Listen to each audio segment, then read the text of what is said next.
Salut mec, alors aujourd'hui on va parler de l'entourage pour progresser en muscu, pour devenir toujours plus énorme, parce que c'est quand même ça le but. Alors, l'entourage, je ne vais pas parler de la famille, voire des amis, mais en général ça va être plutôt tes proches qui vont te dire ça, qui te disent pourquoi tu fais ça, la muscu ça sert à rien, c'est de la gonflette, fameux terme. Voilà, je vais te donner un conseil, en fait, ignore-les. Voilà, tu t'en fous, c'est pas compliqué. C'est dangereux pour ta santé, ou je ne sais pas quoi. Les meufs, ça les intéresse pas. Bref, on s'en bat les couilles. En fait, leur avis là-dessus, jette-les. Jette. Voilà. Tu ne les écoutes pas. Tu t'en fous. Tu continues de faire ta vie. S'ils te sortent une phrase comme ça, en fait, ne leur parle pas. Voilà. Ne réponds rien. Si t'as pas envie de répondre, hein. Si t'as envie de répondre, tu leur rentres dedans, peut-être comme à ma façon. C'est-à-dire que je vais montrer par A plus B comme quoi ce qu'il dit c'est des conneries. Voilà, c'est très rapide, c'est très sec et c'est très clair. Et après, ça calme tout de suite. Voilà, l'ambiance, ouais, ça calme, tout simplement en fait. Donc, tu peux faire ça quand c'est tes proches, parce qu'en général, voilà, eux, ils ne font pas ce sport, ils ne sont pas avec toi quand tu t'entraînes. Donc bon, ça n'a pas beaucoup d'importance en fait ce qu'ils pensent là-dessus. Ils en savent rien. Ils te sortent des trucs, des phrases qu'ils ont entendues, je ne sais où encore. Voilà, on s'en fout, ok? Par contre, maintenant on va parler de l'entourage de quand tu t'entoures, de quand tu t'entraînes, excuse-moi, parce que ça c'est beaucoup plus important. Là, ça va être tes camarades directs quand tu vas à la salle. Après, tu peux très bien t'entraîner seul, mais même là-dessus, on va en parler. Parce que si tu t'entraînes avec des gens qui sont, qui viennent de commencer, on va dire. Ok, là je vais m'adresser à un débutant. Et après à un niveau plus avancé pour certains. Quand tu t'entraînes avec des types qui viennent de commencer, qui en savent rien, mais qui croient tout savoir, parce qu'en général c'est ça, il y en a beaucoup comme ça en fait. Les types, t'as l'impression que, je sais pas en fait, les types ils ont 20 ans de musculation derrière eux, ils sont secs et musclés, enfin la totale, alors qu'en réalité non, les types pèsent 50 kilos pour 1 m 70-80, et après ils viennent te donner des leçons de morale. Ceux-là, oublie-les, d'accord? Parce que quand tu vas t'entraîner avec eux, ça va donner quoi? Si tu as un niveau plus ou moins avancé et que tout d'un coup tu te dis vas-y je vais faire une séance avec eux, tu vas vite remarquer que quand tu t'échauffes, ils comprennent pas ce que tu fais en fait. Ils disent ouais mais ça sert à rien, moi je pars direct, je suis un vrai bonhomme. Ouais, tout d'un coup l'ego monte, ils se sentent comme des bonhommes. Ça c'est très important à noter. Voilà, tout d'un coup les types croient tout savoir. Alors non en fait, tu redescends. Donc ça commence comme ça, donc toi ça t'emmerde déjà de recevoir des remarques comme ça. Nice, nice, nice, nice. Et voilà, imagine un débutant. Un débutant avec ces genres de personnes, ça va donner quoi? En fait, le type, il va entendre ces remarques. Qu'est-ce qui va se passer? Ben, il va arrêter de s'échauffer. Parce que on se fout de sa gueule et puis tout d'un coup, il se dit ouais, mais c'est pas nécessaire. Je suis pas un bonhomme. Voilà, donc ça. Et ensuite, comment va se dérouler la séance?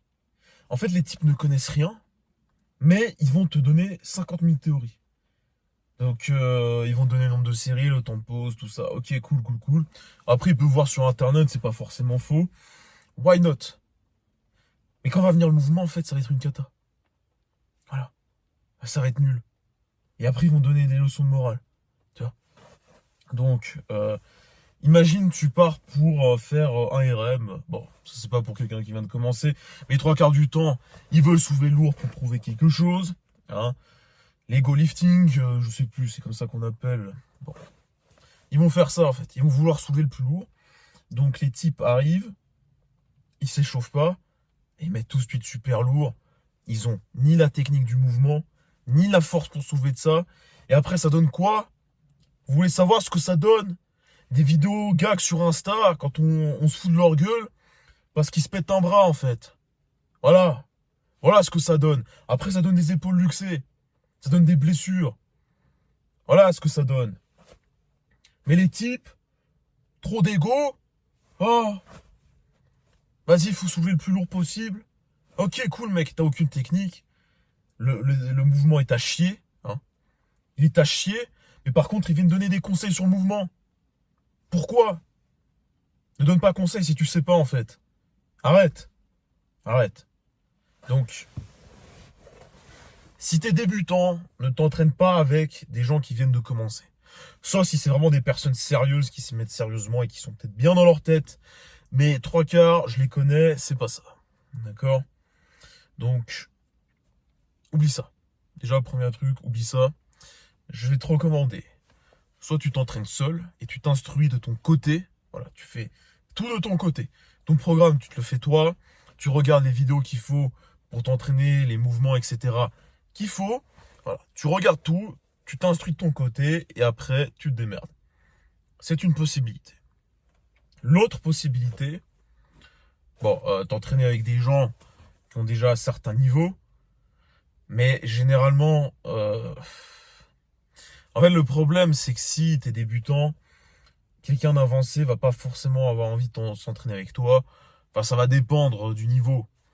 Mais le problème, c'est que ça sera pas du tout le même programme. Tu pourras pas suivre. Lui, il va pas non plus vouloir t'attendre. Enfin, ce qui est normal. Donc, après, ce que tu peux faire, c'est aller à la salle avec lui, lui demander des conseils, etc. Ça va très bien. Ça joue parfaitement, en fait. Donc, ça, c'est l'autre côté. C'est l'autre possibilité. Sinon, tu prends un coach. Tu prends un coach, mec. Franchement, je pense que ça peut valoir la peine. Moi, j'ai un coach qui est beaucoup plus fort que moi. Beaucoup plus fort que ceux que vous voyez en salle. Il est énorme, voilà. Bon, c'est lui qui me fait le programme.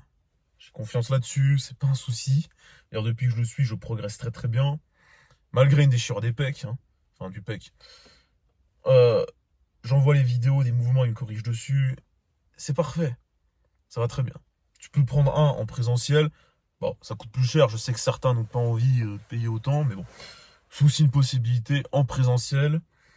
Comme ça, tu as directement tes mouvements corrigés, tu as ton programme en même temps, tu as quelqu'un qui s'y connaît. Ah, c'est bien. En général, dans les salles, vous avez quand même le droit, si tu viens de t'inscrire. Donc, je disais que dans les salles, vous avez le droit normalement à des coachings gratuits. Profitez-en. Voilà, prenez un coach qui est bien, il vous fera le programme, il vous expliquera quoi faire. Ça, c'est top. Ok? Sinon, si vous avez déjà un petit niveau quand même, vous êtes déjà bien, vous dépassez vos potes, je sais pas, à l'uni ou au travail, et que dans la salle, en fait, vous commencez à être quasiment un des meilleurs, ça peut arriver. Il y a certaines salles comme ça, en fait. Je vois très bien le genre de salle que c'est. Euh, Vous pouvez être le meilleur. Si vous entraînez bien et que vous devenez vraiment énorme, c'est possible. Bon, je dis pas que c'est mon cas, hein, loin de là. Néanmoins, là, il faudra changer de salle. Ouais, je le dis, c'est radical, c'est clair et net. Il va falloir changer de salle. Je vais vous dire, moi, depuis que j'ai changé de lieu, maintenant, je suis dans une nouvelle salle. Là, il y a des mecs vraiment énormes. Bah, ça fait toujours plaisir, en fait. Tu t'entraînes avec des types qui ont un meilleur niveau que toi. Tu voudrais avoir leur physique. Qu'est-ce que tu veux de plus, en fait? Voilà, tu t'entraînes avec eux. C'est cool. Ça te pousse. Tout simplement, ça te pousse à t'entraîner. Quand tu vas à l'entraînement, tu es beaucoup plus motivé. Il y a des exemples. Donc, ça, c'est très bien. Moi, je recommande d'aller dans des endroits où vous avez toujours meilleur que vous. Parce que si vous êtes, je sais pas, dans un lieu, mais en fait, ça peut être dans n'importe quel domaine, hein. Si vous êtes le meilleur, vous allez juste avoir la grosse tête parce qu'il y en a certains qui vont venir vous dire, ah oui, vous êtes, t'es tellement fort, t'es fort, t'es musclé, t'es énorme, je sais pas quoi. Donc votre tête va gonfler, mais vos muscles, eux, non. D'accord? Donc, c'est quelque chose d'important. Pour vous pousser et vous tirer vers le haut, il faut que vous ayez toujours meilleur que vous. Voilà. Donc, changez de salle. Et pour ça, il faut développer aussi son côté sociable. Point très important. Je sais pas, démerdez-vous pour ça. Il existe des formations pour développer ce côté-là. Voilà. Développer ce côté-là. Comme ça, vous entendrez bien avec eux. Vous entendrez bien avec tout le monde. Et bah voilà, vous pourrez vous entraîner avec des personnes bien meilleures que vous. Bref, c'est dans ce sens-là. Donc, développez ça. Voilà. Donc ça, c'était pour l'entourage. Petite vidéo sympathique. Suivez mes conseils là-dessus parce que ça compte vraiment beaucoup, on s'en rend pas compte. Mais oui, ça joue un grand rôle. Donc voilà, ça c'était pour cette vidéo. Allez, sur ce, je te laisse. Ciao!